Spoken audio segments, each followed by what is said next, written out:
저와 여러분의 마음은 보이지 않지만은 그 어디론가 흘러가고 있을 것입니다. 지금 이 시간도 어디론가 흘러가고 있는 여러분의 마음은 어디로 향하고 있나요? 마음이 흘러가는 방식에는 두 가지가 있다는 생각을 하게 됩니다. 하나는 환경을 따라서 환경 적응적으로 흘러가는 그런 마음이 있고, 또 하나는 마음에 미리 정한 바대로 흘러가는 그런 방향이 있으리라는 생각을 하게 됩니다. 사람이 어려운 일을 만나고 힘든 일을 만나게 되면은 어떤 불안이라든지 낙심이라든지 이런 쪽으로 마음이 흘러가게 되겠죠. 손해가 보이면 마음은 움츠러들게 되겠고, 상황이 불리해지면 타협을 하거나 침묵 속으로 흘러가는 경우도 있을 것입니다. 그러나 형통한 상황이 되게 되면 마음이 기쁨과 감사로 흘러갈 수 있으리라는 생각을 하게 됩니다. 그러나 또 하나의 흐름이 분명히 있을 거예요. 그 흐름은 마음을 미리 정해두었을 때 생겨나는 방향과 흐름입니다. 나는 정직하기로 정했어. 라는 사람은 어떤 손해가 와도 아마 거짓 방향으로 흐르지 않을 것입니다. 나는 어떤 일이 있어도 하나님 먼저 우선하기로 했어 라고 하는 사람은 어떤 상황 속에서도 하나님을 순종하는 그 길을 택해서 마음이 흘러갈 것입니다. 나는 용서하고 사랑하기로 작정했어 라고 하면 미운 사람을 만나도 이해하려고 노력하고 먼저 손을 뻗으려고 애를 쓰는 방향으로 마음이 흘러가게 될 것입니다. 대체적으로 보면 상황에 맡긴 마음은 편한 쪽으로 흐르기 쉽고, 미리 정한 마음은 목적적으로 흘러가지 않을까, 그렇게 생각이 됩니다. 오늘 우리가 암송한 시편의 신앙인은 자신의 마음의 방향을 먼저 하나님 앞에 정해뒀습니다. 하나님이여, 내 마음을 정하였사오니 내가 노래하며 나의 마음을 다하여 찬양하리로다. 찬양하겠다는 마음을 정했고, 거기에 마음이 흘러가도록 그 마음 다해서 진심으로 찬양하겠다고 하는 것입니다.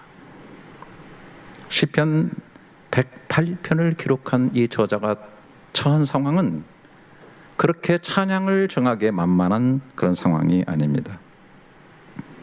전쟁과 위기, 아주 불안전한 현실 가운데서 정한 고백입니다.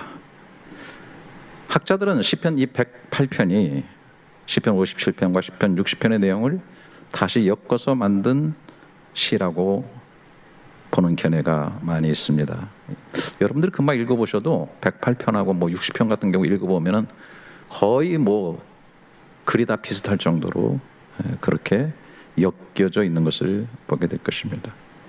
시편 57편은 다윗이 사울을 피해 동굴에 숨어있던 그 시기의 노래로 생명의 유혹 앞에서 하루하루를 버텨내냈던 절박한 상황 속의 배경입니다. 60편은 전쟁 중에서 그 혼란과 긴장 그리고 압박감 속에서 지은 시라고 볼 수가 있습니다. 그런 상황에 맡겨지면 충분히 낙심이나 절망, 두려움, 원망의 방향으로 그 마음이 흘러갈 수도 있었을 것입니다. 그러나 다윗은 그 상황 속에서 마음이 저절로 흘러가도록 버려두지 않았습니다. 어떤 찬양할 분위기가 조성되기를 기다리지도 않았고, 감정이 올라오기를 기대하지도 않았고, 이 모든 것이 바뀌기 전에 하나님을 먼저 찬양하겠다고 정한 것입니다. 특별히 배경으로 하고 있는 시편 57편은 다윗이 사울왕을 피해서 동굴에 숨어 있을 때 쓴 시라고 말합니다. 이 시에서 우리는 확실하게 찬양의 마음을 정하고 있는 것을 보게 됩니다. 시편 57편 6절 7절에 보면 그들이 내 걸음을 막으려고 그물을 준비하였으니 내 영혼이 억울하도다. 그들이 내 앞에 웅덩이를 팠으니 자기들이 그 중에 빠졌도다. 하나님이여, 내 마음을 확정되었고 내 마음이 확정되었사오니 내가 노래하고 내가 찬송하리이다. 마음을 정했다. 히브리 원에 보면 나콘이라는 단어를 썼어요. 그래서 나의 마음을 하나님께로 정했다. 나콘 리비 엘로힘. 이렇게 리비는 나의 마음, 나콘 정했다. 엘로힘 하나님을 향해서라고 얘기합니다. 이 나콘이라는 말은 결심했다 이런 정도를 넘어서서 확고하게 고정되었다, 굳게 세워졌다, 그런 상태를 말해요. 그러니까 내가 의지적으로 결심했고 그 다음에 내가 결심한 나에 대해서 자기 암시만을 하는 정도가 아니라 그 마음이 언약의 하나님에게 붙여져 가지고 거기에 딱 고정되어 있는, 그리고 이 마음을 하나님께서 붙들고 가실 것이라고 하는 확신 속에서의 고백이라고 볼 수가 있습니다. 이해하기 위해서 시편 108편을 더 들여다보시게 되면 11절 12절에 하나님이여 주께서 우리를 버리지 아니하셨나이까? 하나님이여 주께서 우리의 군대들과 함께 나아가지 아니하시나이다. 우리를 도와 대적을 지게 하소서. 사람의 구원은 헛됨이니이다. 하나님이여 주께서 우리를 버리지 아니하셨나이까? 이 표현은 뭐야 이거? 불신의 표현 아니야? 하나님 버렸다고 그렇게 원망하는 거야? 이게 아니고 그들의 상황이, 그들의 전쟁이 마치 하나님이 버리신 것 같은 느낌이 들 것처럼 치열한 전쟁이라는 거예요. 여러분, 전쟁의 와중 속에 있으면 하나님이 잘 보이겠어요? 하나님이 버리신 것 같다는 느낌. 원래 이 시편 108편의 배경으로 되는 시편 60편, 근데 이것의 진짜 배경은 그 표제에 나와 있어요. 다윗이 아람 나헤라임과 아람 소바와 싸울 때에 요압이 돌아와서 에돔을 소금골짜기에 쳐서 12,000명을 죽인 때에 이렇게 표제가 붙어 있어요. 이거는 사무엘하 8장과 역대상 18장을 통해서 역사적인 사실로 에돔과의 전쟁을 통해서 에돔을 완전히 소금골짜기에서 거의 한 여기 12,000으로 되어 있는데 그 역사서 성경에는 18,000으로 되어 있어요. 완전히 매몰시켜버렸다. 그러나 시편 60편을 보게 되면 하나님이 얘기하셨고 그 전쟁을 승리로 가져왔다고 하는 역사적인 표현, 결과적인 표현이 있지만 사실 깊이 들여다보면 그 전쟁을 하면서 전쟁의 와중 속에 마음이 힘들고 고통스럽고 마치 하나님이 계시지 않는 것 같은 너무나 불완전하고 결과를 예측할 수 없는 그 혼돈과 고통이 표현되어 있다라고 하는 것입니다. 주께서 우리의 군대들과 함께 나아가지 아니하시나이다 라고 말하면서 하나님의 임재가 느껴지지 않은 것 같은 그러한 영적인 고뇌, 그런 절망감 같은 것도 느끼고 있다라고 하는 것입니다. 12절에서 사람의 구원은 헛됨이라고 얘기하고 있는 것은 전쟁 속에 들어가 보면은 사람의 무슨 도움이라는 거, 뭐 전술이라는 거, 이런 것들이 무용지물이라는 것을 알게 되는 거예요. 사람에게서 구원을 취하려고 하는 것은 참 헛된 것이다 라는 것을 고백하고 있는 것입니다. 이런 상황 속에서 다윗은 전쟁이 끝나서 승리했기 때문에 하나님을 찬양한 것이 아니라 이러한 전쟁의 혼돈과 전쟁의 아픔과 전쟁의 절박함 속에서 하나님을 찬양하겠다고 결단으로 찬양을 선택하고 있다는 말씀을 제가 드리고 싶은 거예요. 이겼기 때문에 찬양한 것이 아니라 싸우고 있기 때문에 더 분명하게 하나님을 의지하는 찬양이다라는 거예요. 그럼 그런 와중 속에서도 어떻게 다윗이 이렇게 마음을 정해서 하나님을 찬양할 수가 있는가? 저는 분명히 그 중심 속에 두 개의 기둥이 딱 서 있으리라고 생각해요. 3절 4절에 보니까 여호와여 내가 만민 중에서 주께 감사하고 문나라 중에서 주를 찬양하오리니 주의 인자하심이 하늘보다 높으시며 주의 진실은 궁창에까지 이르나이다. 딱 두 개가 서 있는 거죠. 인자하심, 헤세드, 하나님의 진리, 에메트. 다윗은 전쟁의 한가운데서 상황을 붙들고 찬양한 사람이 아니라 하나님의 성품을 붙잡고 찬양한 사람이라고 하는 것입니다. 어떤 감정적인 호의나 무슨 사람을 의지해서 하는 그런 결정이 아니고 불변하신 하나님의 사랑 헤세드, 그리고 자신의 백성과 맺으신 언약을 끝까지 책임지시는 신실하신 하나님 에메트를 붙잡고 찬양하고 있다라고 하는 것입니다. 현실은 흔들릴 수 있고 전쟁의 결과는 확정되지 않고 예측할 수 없지만 하나님의 헤세드와 에메트는 조금 더 흔들리지 않고 너무나 분명하다고 하는 것입니다. 현실의 안정이 아니라 언약의 확실성을 찬양을 정하는 이유로 삼았다라고 하는 것입니다. 찬양은요, 현실을 바꾸는 도구이기 이전에 시인의 마음을 바꾸는 은혜의 통로였다라고 하는 것입니다. 그렇기 때문에 시편 108편에서 찬양은 믿음의 전투 방식이었습니다.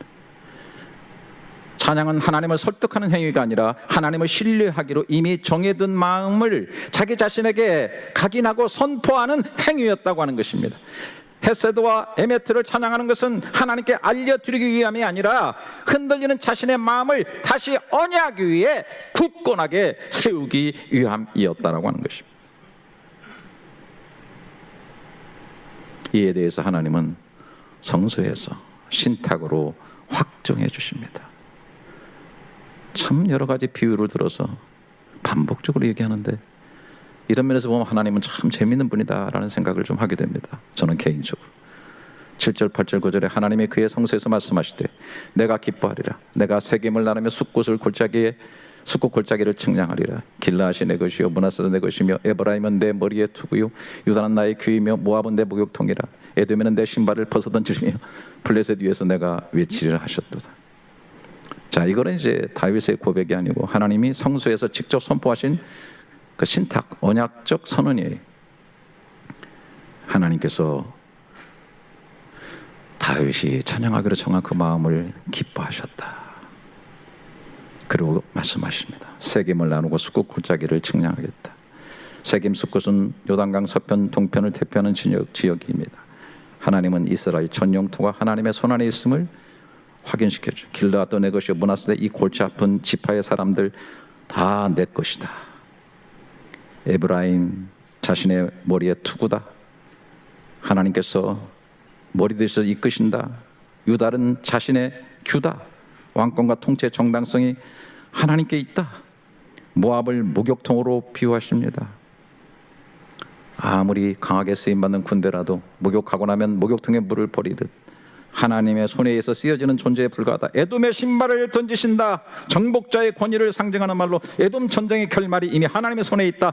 블레셋 위에서 외치신다. 아무리 블레셋이 큰 소리로 외치고 싸움을 걸어온다 할지라도 이 강력한 적수의 블레셋을 내가 외치며 제압하며 승리로 이끌어 주겠다고 하는 의미인 것입니다. 종합해서 다윗에게 지금 네가 싸우고 있는 전쟁은 너의 전쟁이 아니라 내 땅, 내 백성, 내 언약을 지키는 나의 전쟁이라고 말씀하고 있는 것입니다. 다윗의 눈에는 에돔이 크지만 성소의 말씀 속에서는 하나님이 더 크게 보이고 있는 것입니다. 그래서 뒤에 계속 고백이나 우리를 도와 대적을 치게 하소서. 사람의 구원은 헛된 것입니다. 하나님만 의지합니다. 13절 우리가 하나님을 의지하고 용감히 행하리니 그는 우리의 대적들을 밟으실 자이심이로다. 보고 있는 거예요. 찬양 속에서 찬양하는 사람은 보이는 게 있습니다. 하나님의 일하심이 보입니다. 아직은 오지 않았어요. 아직은 승리를 쟁취하지 않았어요. 그러나 우리는 말로만 서 있는 것이 아니라 적을 향해서 담대하게 나갑니다. 힘있게 나갑니다. 왜냐하면 주께서 저들을 밟으시길 것이기 때문입니다. 찬양하는 자의 눈에는 이런 것들이 선명하게 보이는 거죠. 결국 소금 골짜기에서 대승을 거두게 됩니다. 아니 대승이 오지 않는다 할지라도 이미 찬양하는 자의 마음속에는 이미 그 승리가 깃들여 있고 누려지고 있다는 사실이에요. 찬양하는 자들은 알 것입니다. 찬양하는 자는 느낄 것입니다. 그래서 이런 배경으로 찬양을 지으신 분이 있어요. 우리가 많이 찬양한 그런 찬양인데 그 찬양 저도 좋아합니다. 내 마음이 확정되고 확정되었어. 찬양하기로 확정합니다. 그리고 그 뒤에 나오는 구절이 저는 너무 좋아요. 주를 찬양할 때 주의 나라 이미 임했네. 아멘 안 하시네 진짜. 나 정말 힘이 이렇게 빠지지. 주를 찬양할 때 주의 나라 이미 임했네. 왜? 그거예요 바로. 그래서 이 찬송 이 아침에 목을 땀이 한번 들어오도록 하겠습니다.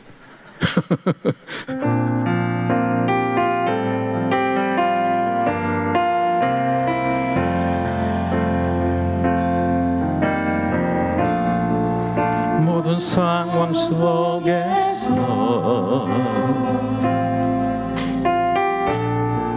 주를 찬양할지라.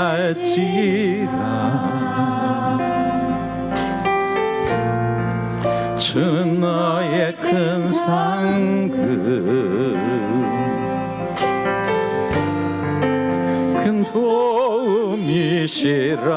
내 마음이 확정되고 내 마음이 확정되고 확정되어 싸우니 믿음에 눈들어 주를 바라봅니다. 내 영혼이 확정되고 확정되어 싸우니 믿음에 눈들어 주를 바라봅니다. 주를 찬양할 때 주를 찬양할 때 주의 나라 이미 임했네. 주의 영원한 나라 축복에 하소서. 내 영혼이 확정되고 확정되어 싸우니 믿음에 눈들어 주를 바라봅니다. 내 영혼이 확정되고 확정되어 싸우니 믿음에 눈들어 주를 바라보. 한 번 더 가요. 주를 찬양할 때 힘있게.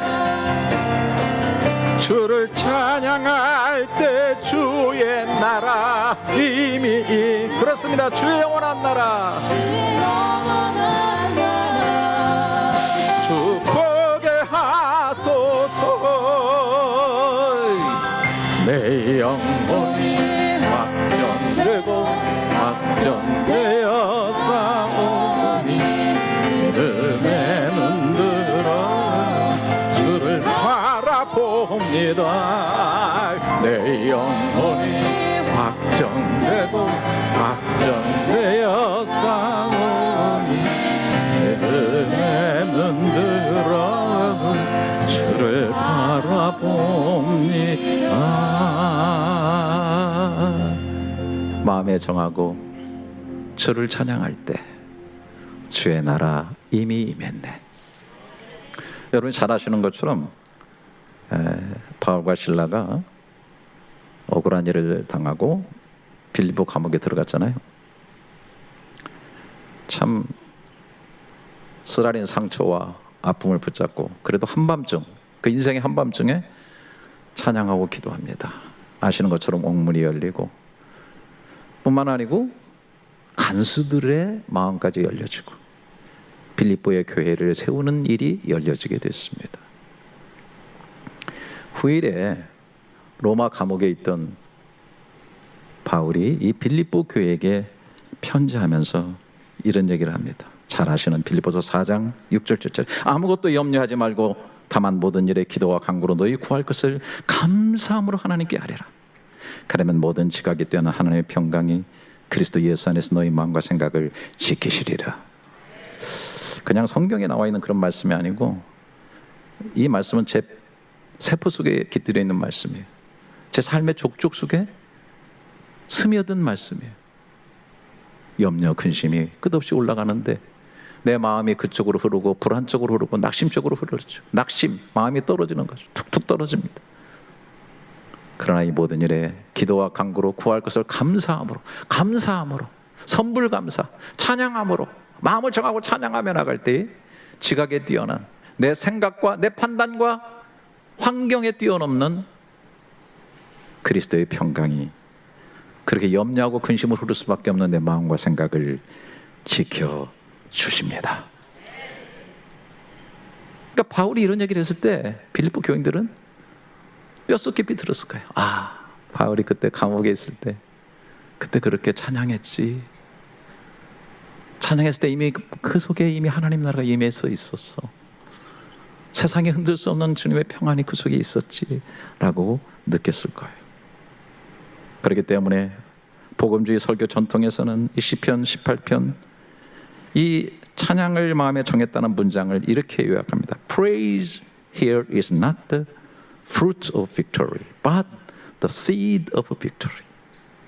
이것은 승리 이후의 열매가 아니라 아직 보이지 않는 승리를 향해 심어진 믿음의 씨앗이라는 것이죠. 어거스틴이 회심하고 돌아오면서 아직도 혼란스럽고 너무나 죄로 인한 정죄의식 때문에 고통을 받고 있을 때 그는 시편 찬송을 소리내어 반복하며 찬양하기 시작했어요. 그 과정 속에서 어거스틴이 이런 고백을 했다는 얘기가 전해지고 있어요. 찬송은 내 영혼의 무질서를 하나님 앞에 정렬시켰다. 마음에 공허하세요. 무질서가 있어요. 혼란스러우세요. 갈피를 잡지 못하세요. 찬양하세요. 찬양이 내 영혼의 질서를 세우고 혼란스러운 내 삶을 정렬시켜 주었다. 중국의 지하 성도들 가운데 흘러내려오는 얘기가 있어요. 그 고통 속에서도 찬양이 멈추면 두려움이 커지고 찬양이 시작되면 하나님이 커진다. 어찌 찬양을 멈출 수가 있겠어요? 북한에는 찬양이 사라졌을까? 저는 오늘 시편 118편의 메시지를 정리하면서 지금 한국에서 상영 중인 신의 악단이라는 영화 한 편을 떠올렸어요. 물론 저는 아직 보지 못했어요. 그러나 매체라든지 또 특별히 기독교 매체에서 주는 줄거리 반응들을 저는 보면서 꼭 봐야 되겠다는 생각도 하고 벌써 은혜를 받고 있어요. 그 신의 악단 이 영화에 대해서 최원호 박사께서 신문에 이런 글을 썼습니다. 이 영화의 출발은 불편할 만큼 노골적입니다. 대북제재로 자금줄이 막힌 북한 정권이 국제사회의 2억 달러 지원을 받기 위해 선택한 방법은 북한 최초의 가짜 기독교 찬양단을 만드는 것이었습니다. 이 영화에서 찬양은 고백이 아니라 위장이고 노래는 예배가 아니라 체제를 유지하기 위한 도구로 시작됩니다. 영화는 이 불순한 출발을 감추지 않고 오히려 정직하게 드러내며 바로 그 지점에서 값싼 신앙 미담이 아니라 복음의 불편한 진실로 들어갑니다. 영화는 예수를 믿으라는 것이 당의 명령이라는 아이러니컬한 상황 속에서 시작됩니다. 찬양과 기도와 말씀이 끼는 체제에 복종하기 위한 연기처럼 반복되지만 그 반복 속에서 어느 순간 삶의 사건으로 바뀌기 시작합니다. 이 영화는 복음이 언제 변화를 약속하는가를 묻지 않고 사람이 언제 복음 앞에서 무너지는가를 묻습니다. 처음 영화 속 찬양은 철저히 기술의 영역에 머뭅니다. 정확한 박자, 통제된 호흡, 감정을 제거한 합창 속에서 찬양은 아무 의미도 없는 형식처럼 보입니다. 그러나 찬양이 반복될수록 변화가 일어납니다. 같은 가사를 입에 올리고 함께 노래하는 시간이 쌓이면서 음악은 인물들의 내면에 세워진 방어선을 무너뜨리기 시작합니다. 어느 순간 찬양은 연기가 아니라 고백이 되고 임무는 단순한 수행이 아니라 하나님과의 만남으로 바뀝니다. 이 영화에는 설교도 없고 회심을 강요하는 장면도 없습니다. 다만 찬양이 사람의 마음을 통과합니다. 영화는 분명히 말합니다. 복음은 이해의 대상이 아니라 인간 존재를 붙들고 흔드는 사건이라는 것을 말입니다. 이 영화에는 음악은 배경이 아니라 중심입니다. 찬양은 정보를 전달하지 않고 기억과 감정과 영혼의 깊은 지점을 흔들어댑니다. 왜 이 어둠 속에 날 홀로 두시는지라는 찬양의 가사가 울려 퍼질 때 인물은 더 이상 노래하는 사람이 아니라 광야를 건너는 사람이 됩니다. 김일성도 김정일도 김정은도 줄 수 없는 깊은 내면의 자유가 찬양을 통해 경험됩니다. 그 장면은 인간의 권력이 결코 침범할 수 없는 영역, 오직 하나님과의 영적 소통만이 가능한 자리를 선명하게 보여줍니다. 아이러니컬하게도 이 영화의 무대는 자유도 없고 신앙을 선택할 권리조차 없는 가장 결핍된 땅입니다. 그런데 바로 그곳에서 사람들은 찬양 한 곡 앞에 무너집니다. 반면 우리는 역사상 가장 풍요로운 시대를 살아가고 있습니다. 예배는 넘치고 설교는 차고 넘치고 신앙 콘텐츠는 과잉 상태에 있습니다. 그러나 그 풍요 속에서 우리는 말씀을 읽지 않고 성경은 손에 들려 있지만 삶의 기준이 되지 못하는 경우가 너무 많습니다. 복음은 너무 자주 소비되어 값싼 감동으로 전락했고 은혜는 많아졌지만 은혜 앞에 무릎 꿇는 일은 점점 사라지고 있습니다. 신의 악단이 우리를 불편하게 만드는 이유는 바로 여기에 있습니다. 아무것도 가진 것이 없는 사람들이 복음 앞에서 무너지는 장면은 모든 것을 가진 채 복음에 무감각해진 우리의 모습을 그대로 비추기 때문입니다. 가짜로 시작된 찬양이 진짜 고백으로 변해가는 동안 우리는 혹시 진짜처럼 보이는 신앙을 연기하며 살아가고 있지는 않은지 스스로에게 묻게 됩니다. 2026년의 출발점에서 이 영화는 우리에게 이렇게 묻습니다. 우리는 복음을 얼마나 많이 말해왔는가가 아니라 복음 앞에서 과연 얼마나 무너져 본 적이 있는가를 묻습니다. 가짜로 시작된 자리에서도 하나님이 진짜 역사를 만들어 가신다면 모든 것을 가진 우리는 지금 어디에 서 있는가를 묻고 있습니다. 사랑하는 교우 여러분, 마음이 없는데도 찬양으로 그 마음이 진짜로 변했다면 우리가 정말 중심에서 마음을 정해서 하는 찬양이야말로 진짜 찬양이 아니겠어요? 마음에서 정하고 마음을 다해서 하는 것이 진짜가 아니면 무엇이겠습니까? 그것도 가장 어려운 상황에서 정해서 하는 찬양, 그것이 진짜인 것입니다. 하나님이여, 내 마음을 정하여 싸우니 내가 노래하며 나의 마음을 다하여 찬양하리다. 이 시간 영화 속에 흐르던 찬양 광야를 지나며 우리 함께 들으면서 찬양으로 우리 마음을 하나님께 고정하고 진짜 마음을 정하는 하나님의 악단, 신의 악단이 되어서 하나님 앞으로 나가기를 작정하시기를 바랍니다.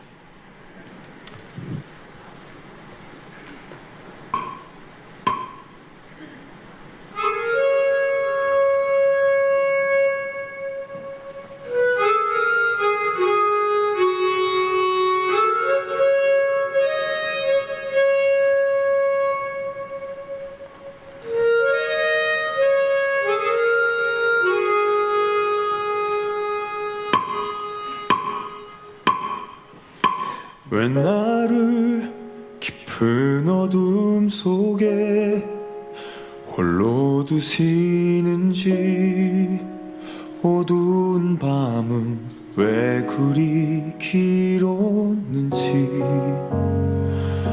나를 고독하게 나를 낮아지게 세상 어디도 기댈 곳이 없게 하셨네.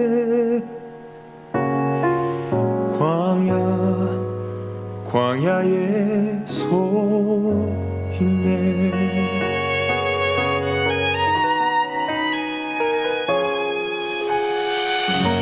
주님만 내 도움이 되시고 주님만 내 빛이 되시는, 주님만 내 친구 되시는 광야. 주님 손 놓고는 단 하루도 살 수 없는 곳, 광야.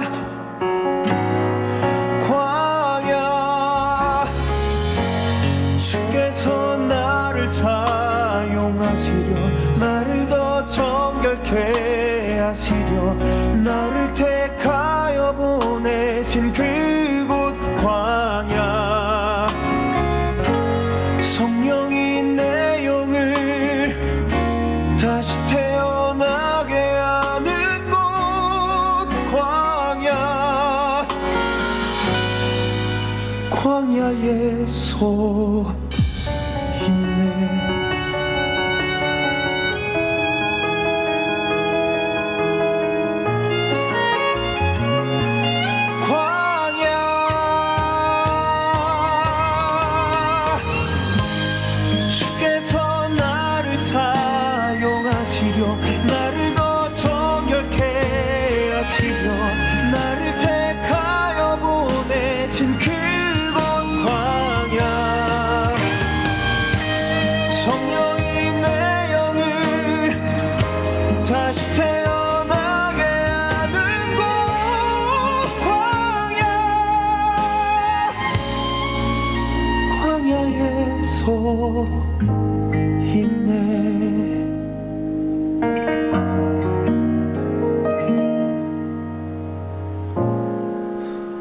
광야를 지나며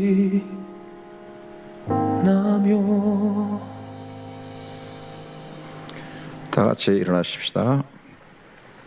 오늘 들은 말씀과 들은 찬양 중심으로 해서 만들어진 기도문 우리 같이 합심해서 내 기도로 같이 하도록 하겠습니다. 하나님 아버지, 우리의 마음이 가만히 있지 않고 늘 어디론가 흐른다는 사실을 오늘 말씀 앞에서 다시 깨닫게 하시니 감사합니다. 상황에 맡기면 마음이 두려움과 타협과 낙심으로 흐르기 쉬운 연약한 존재가 바로 우리임을 고백합니다. 그럼에도 다윗처럼 오늘 우리도 하나님이여 내 마음을 정하여 싸우니 라고 고백하며 마음의 방향을 주님께 고정하기를 원합니다. 현실은 여전히 전쟁 중에 있고 삶의 문제들은 아직 해결되지 않았지만 하나님의 인자와 진리는 조금도 흔들리지 않음을 믿게 하옵소서. 주의 인자하심이 하늘보다 높고 주의 진실하심이 궁창에까지 이른다는 사실이 우리의 감정보다 더 크고 분명한 기준이 되게 하옵소서. 찬양이 결과에 대한 반응이 아니라 믿음의 전투 방식임을 우리 교회가 다시 배우게 하옵소서. 찬양이 상황을 바꾸기 전에 먼저 우리를 바꾸고 우리의 마음을 다시 언약 위에 세우는 은혜의 통로가 되게 하옵소서. 예배가 넘치고 말씀이 풍성한 시대를 살면서도 복음 앞에 무뎌진 우리의 마음을 주님 앞에 내려놓습니다. 진짜처럼 보이는 신앙을 연기하며 살아온 우리가 아닌가, 이 시간 우리 자신을 깊이 들여다보기를 원합니다. 어쩔 수 없이 시작한 찬양 속에서도 결국 진짜 역사를 만드셨던 하나님께서 오늘 우리의 연약한 찬양일지라도 우리의 정한 마음에 역사하셔서 진실한 찬양자로 날마다 자라나게 하옵소서. 광야를 지나며 부르는 찬양이 우리의 형편을 설명하는 노래가 아니라 하나님을 신뢰하기로 선택하는 진실한 고백이 되게 하옵소서. 개일 열린연합교회가 상황이 좋아서 찬양하는 공동체가 아니라 언약이 확실하기 때문에 먼저 찬양하는 공동체가 되게 하옵소서. 찬양이 멈출 때 두려움이 커지는 교회가 아니라 찬양이 시작될 때 하나님이 커지는 교회가 되게 하옵소서. 우리의 가정과 일터와 사역의 자리마다 찬양으로 마음을 정하는 믿음의 선택이 일어나게 하옵소서. 사람의 구원이 헛됨을 고백하며 오직 하나님만을 의지하고 용감하게 전진하는 이 시대의 시편 108편을 구현하는 우리 교회가 되게 하옵소서. 이 모든 기도를 광야에서도 우리를 붙드시고 구원의 찬양을 부르게 하시는 예수 그리스도의 이름으로 올려드립니다. 아멘. 감사와 찬양을 정하여 드리는 예배, 우리의 기도, 드려진 헌금들 축복하여 주시옵시고 승리의 씨앗이 되게 하여 주옵시고 하나님 복의 자원이 될 수 있도록, 그리고 어떤 상황도 하늘길 여는 은혜의 통로의 손길이 될 수 있도록 두 손 높이 들어 축복해 주옵소서. 이제는 우리의 찬양을 찾아 하늘 노래 부르며 이 땅에서 하늘 백성으로 살도록 이끌으신 주 예수 그리스도의 은혜와 그 찬양의 영원한 제목이 되는 끝없는 하나님의 우리를 향하신 사랑과 찬양하기로 정한 그 마음으로 승리의 씨앗을 심으며 하늘 문 열고 나가도록 우리를 채촉하시고 이끌으시는 성령의 감동 감화하시며 오늘 예배함에 따라가는 사랑하는 모든 귀한 교우들, 그들의 기도받고 사는 우리의 귀한 다음 세대 자녀들, 방문하신 귀한 말걸음들 한 분 한 분 위에 영원토록 함께 있을지어다. 아멘.